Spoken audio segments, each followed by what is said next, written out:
إله إلا الله لا إله إلا الله لا إله.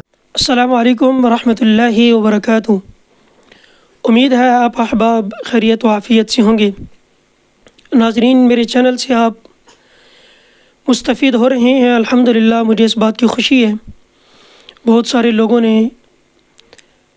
تلاوتیں سننے کے بعد، قرآن کریم ناظرہ پڑھنے کے بعد حوصلہ افزائی بھی کی.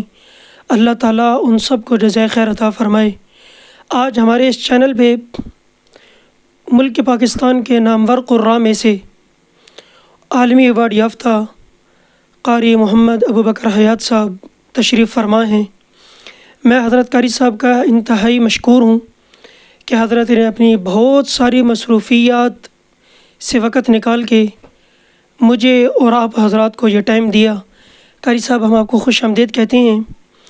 اپنی طرف سے اور ناظرین کی طرف سے السلام علیکم ورحمۃ اللہ وبرکاتہ. وعلیکم السلام ورحمۃ اللہ وبرکاتہ. قاری صاحب، بہت شکر گزار ہوں، آپ نے اپنے چینل کے اوپر خدمت کا موقع عنایت فرمایا. اللہ تعالیٰ اس چینل کو دیکھنے والوں کے لیے اور آپ حضرات کو چلانے والوں کے لیے نجات کا ذریعہ بنائے. آمین آمین ثم آمین. بہت شکریہ قاری صاحب. میں آپ کو یہ بتاتا چلوں کہ قاری صاحب کا اپنا چینل قاری ابو بکر حیات کے نام سے مشہور ہے اور کروڑوں لوگ اس چینل کو دیکھتے ہیں. اور لاکھوں لوگوں نے اس دفعہ قاری صاحب کے بتائے ہوئے تجربات اور ان کی بتائی ہوئی باتوں سے مستفید ہو کے اس رمضان المبارک میں قرآن کریم الحمدللہ رمضان میں سنایا. قاری صاحب، گزارش یہ ہے کہ آج کل بہت سارے بزرگ حضرات ایسے ہیں، کچھ نوجوان ایسے ہیں کہ وہ اپنی مصروفیات میں ہونے کے باوجود اس بات کا شوق رکھتے ہیں کہ ہم قرآن کو یاد کریں.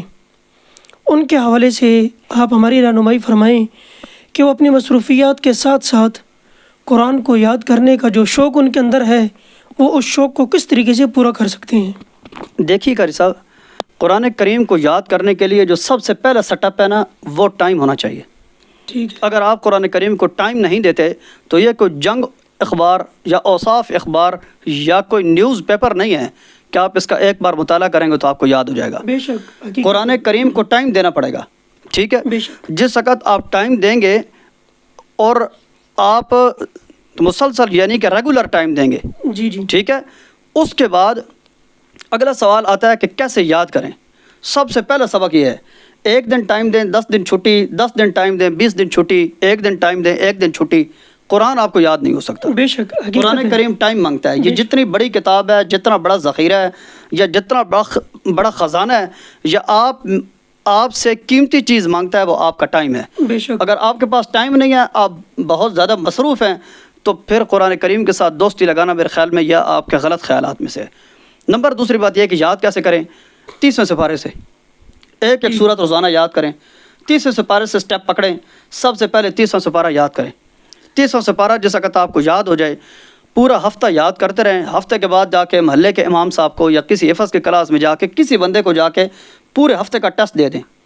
وہ سارا سپارہ کو کوئی نہیں سنے گا، لیکن آپ کو 5-7 منٹ ٹیسٹ کے لیے تو دے سکتا ہے نا. بے شک. آپ ٹیسٹ دے دیں.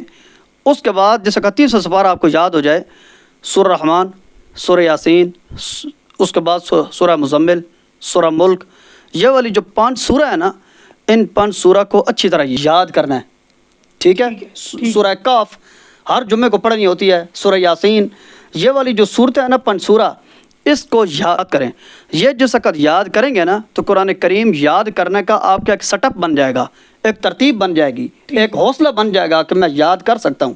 اس کے بعد انشاءاللہ جس وقت 30واں سپارہ یہ 5 سورہ سورہ کاف آپ یاد کر لیں گے، آپ کی حفظ کے یا امام جو محلے کا امام ہے، پیش امام، اس کے ساتھ جب آپ کی ترتیب بن جائے گی آپ کو ٹیسٹ دینے کی، اس کے بعد انشاءاللہ آپ دیکھیں گے آپ کی آہستہ آہستہ خود روٹین بننا شروع ہو جائے گی. آپ قرآن کریم کے کسی سپارے سے بھی آغاز کریں گے نا، آپ اپنی مصروفیات کے ساتھ آہستہ آہستہ چلا سکتے ہیں. لیکن یاد رکھیے، کچھ بھی آپ پڑھتے ہیں، کچھ بھی یاد کرتے ہیں، جب تک آپ اس چیز کو استعمال نہیں کرتے آپ کو کچھ بھی یاد نہیں ہوتا. دیکھیں انگلش کے ٹینسز آپ سیکھتے ہیں، اگر وہ استعمال نہیں کرتے ٹینسز بھول جاتے ہیں. عربی سیکھنا چاہتے ہیں، آپ بولیں گے نہیں تو آپ کو عربی کیسی آئے گی. خود ہی ساری زندگی یاد کرتے رہیں گے، یاد کبھی بھی نہیں ہوگا. یاد کرنے کے ساتھ ساتھ اس کا کسی کو ٹیسٹ دیں، کسی کو سنائیں، کسی بندے کے ساتھ کوئی ایسا سمجھو کہ ارینجمنٹ کریں کہ ایک ہفتے میں آپ اس کے ساتھ مجلس ہو، آپ اس کو سنائیں، وہ آپ کو سنائے. یہ آپ ایک مہینہ کر کے دیکھیں، انشاءاللہ دعائیں دیں گے. بہت اچھی بات کی ہے جی قاری صاحب نے. قرآن بالکل وقت مانگتا ہے. بالکل قرآن کو جب تک وقت نہ دیا جائے تو قرآن یاد بھی نہیں ہوتا. اور ہم اپنے گھروں میں قرآن پڑھنا تو درکنار، قرآن رکھتے بھی نہیں ہیں کہ جی ہم باوضو نہیں ہوتے. باوضو ہوں گے تو قرآن کے اندر برکات ہوں گی، گھروں کے اندر قرآن برکات ہوں گی. قرآن ویسے ہی برکتوں والا ہے. گھروں کے اندر تب برکات ہوں گی جب ہم خود کو باوضو رکھیں گے. تو جب ہم باوضو رکھیں گے تو پھر ہم نماز بھی پڑھیں گے، پھر ہم قرآن کو بھی قاری صاحب ایسا ہی ضرور ہاتھ لگائیں گے. ایسا ہی کچھ لوگ ایسے ہیں کہ جو کہتے ہیں کہ جی ہم یاد کرتے ہیں، آگے سے یاد کرتے ہیں، ہمیں پیچھے سے بھول جاتا ہے. ٹھیک ہے، کچھ دن یاد رہتا ہے پھر بھول جاتا ہے. ان حضرات کے متعلق آپ کے تجربات؟ قاری صاحب یہ دیکھیں، ایک ہوتی ہے اردو. آپ اس اردو صفحے کا ایک بار مطالعہ کرتے ہیں، کہانی آپ کے سامنے بیٹھ جاتی ہے، آپ اس کو اپنے الفاظ میں بیان کر سکتے ہیں. لیکن یہ ہے قرآن کریم عربی کے اندر، اور اس کا مسئلہ یہ ہے کہ آپ نے اس کو حرف بارف یاد کرنا ہے. بے شک. تو اس کو جس وقت پہلی دفعہ یاد کرتے ہیں نا تو وہ دوسرے دن یقیناً بھول جاتا ہے، دوسرے دن پھر دوبارہ یاد کرنا پڑتا ہے، وہ تیسرے دن کچا پکا رہ جاتا ہے. ٹھیک ہے، اس لیے میں نے گزارش کی تھی چھوٹی صورتوں سے جب یاد کریں گے نا تو یاد کرنے کا ایک سیٹ اپ بن جائے گا. تو ایک سبق کو کم از کم 3 دن یاد کرنا پڑتا ہے. اس کا پھر طریقہ کار یہ ہوتا ہے کہ آج آپ نے یہ والا سبق یاد کیا ہے نا، 7 پچھلوں کو بھی 2-3 سبقوں کو دوبارہ یاد کریں. ٹھیک ہے. اس کے بعد اگلا سبق یاد کریں تو پچھلے 2-3 سبقوں کو بھی دہرائیں. یہ والی سبقی ہوتی ہے، آگے سے یاد کریں، پچھلے کو ریوائز کریں. آپ ماشاءاللہ حفظ کے بہترین مدرس آپ جانتے ہیں، آگے سبق یاد کرتے ہیں تو پیچھے جو روزانہ بچے سب کی سناتے ہیں، سب کی سنانے کا مقصد جو ہوتا ہے وہ اسی طرح ہی ہوتا ہے کہ آپ روزانہ جب پیچھے سے دہرائی کریں گے تو آپ کو ساتھ ساتھ یاد ہوگا. ٹھیک ہے، تو وہ سبق کم از کم بچے 1 ہفتے تک روزانہ دہراتے رہتے ہیں. 1 ہفتہ جب اس طریقے سے ایک سبق کو بار بار دہرایا جائے گا، رپیٹ کیا جائے گا تو انشاءاللہ آپ دیکھیں گے کہ یہ بھولنے والی شکایت بھی آپ کو ختم ہو جائے گی. قرآن یقیناً قربانیاں مانگتا ہے تب جا کے حاصل ہوتا ہے.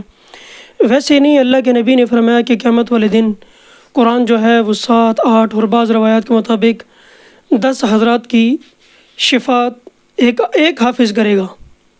قرآن یقیناً قربانی مانگتا ہے پھر جا کے کسی سٹیج پہ پہنچاتا ہے. اور جو بھی حفاظ ہیں، قراء ہیں، اللہ نے ان لوگوں کو اس دنیا کے اندر عزتوں سے نوازنا ہوتا ہے، اور مرنے کے بعد بھی اللہ نے ان کو عروج اور بلندیاں دینی ہوتی ہیں اس وجہ سے کہ ان کی سینے کے اندر قرآن ہوتا ہے. تو پھر ظاہری بات ہے قربانی بھی تو اتنی بڑی چاہیے ہوتی ہے. قاری صاحب اپنے حفظ کے متعلق یا آپ نے جو گردان کی اس کے متعلق جو آپ کے ساتھ قربانیوں والا معاملہ پیش آیا اس کے متعلق آپ ایک بات یا چند کچھ ایسی نصیحت ہمارے ناظرین کو آگاہ کریں ان سے. قاری صاحب حفظ کے اندر جو سب سے بھاری چیز ہوتی ہے نا، جی وہ یہ ہوتا ہے کہ پڑھنا.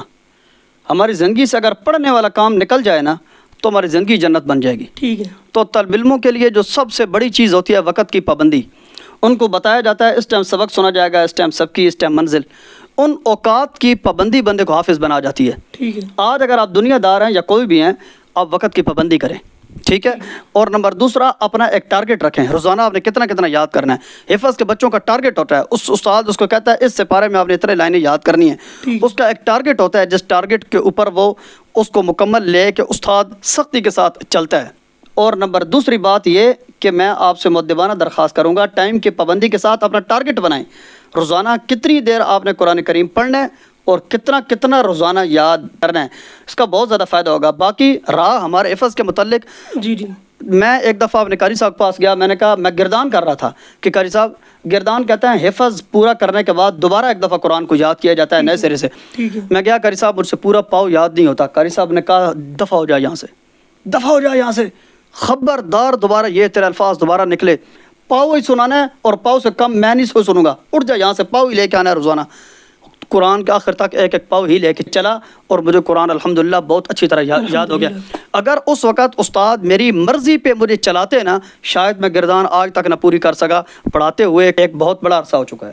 ناظرین، یقیناً قاری صاحب کی یہ بات لاجواب ہے، باکمال ہے کہ آج کل ہم اساتذہ کو اپنی رائے دے رہی ہوتی ہیں کہ ہمارے بچوں کو یا ہمیں اس طرح پڑھائیں. قاری صاحب الحمدللہ بیرون ممالک میں قرآن سنا چکے ہیں اور اسلام آباد کے اندر ان کی بہت بڑی ایک اکیڈمی ہے، اور اس کے بعد ایک بہت بڑے ادارے کے یہ تجوید کے صدر مدرس ہیں۔